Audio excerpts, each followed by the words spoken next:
हजारों साल पहले की बात है। वो वक्त जब इंसान गारों में रहता था। कहानियां सिर्फ जबानी याद रखी जाती थीं और जिंदा रहने का फन एक मुसलसल जंग थी। वो यूरोप के मरकजी इलाके थे, जंगलात, बर्फानी मैदान और भटकते हुए दरंदों से भरे हुए। उन्हीं खतरनाक जमीनों में एक कबीला रहता था जिसका नाम कारजीश था। ये कहानी कबीले के सबसे बहादुर जवान ओग की है।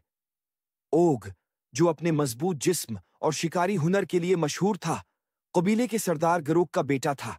लेकिन ये वक्त आम दिनों जैसा नहीं था। कुदरत के कवानीन बदल रहे थे।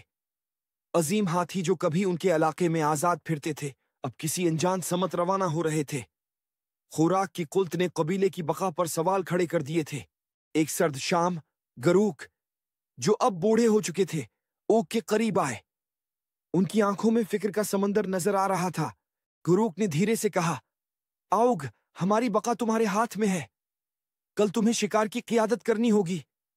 हाथी के बगैर हम उस सर्दी से जिंदा नहीं बच सकेंगे।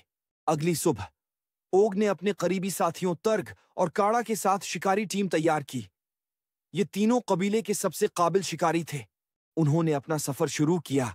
घने जंगलात, बर्फानी दरियाओं और बेरहम मैदानों को उबूर करते हुए वो उस मकाम की तलाश में निकले जहां वो हाथी शायद मौजूद हो सकते थे। कई दिन के बाद बिलाखिर उन्होंने एक हाथी के गिरवा को एक हरियाली मैदान में देखा। उनके दिल में खुशी और खौफ एक साथ जाग उठे। हाथी बहुत बड़े और मजबूत थे, लेकिन ये कबीले के लिए आखिरी मौका था। शिकार की जंग शुरू हुई। ओग ने अपनी भारी भाला फेंका और तर्ग और काड़ा ने हाथी को घेर लिया। ये जंग आसान नहीं थी। हाथी ने जबरदस्त मुकाबला किया, मगर ओग की क़ियादत, इज़्म और टीम के ताउन ने आखिरकार उन्हें कामयाब कर दिया।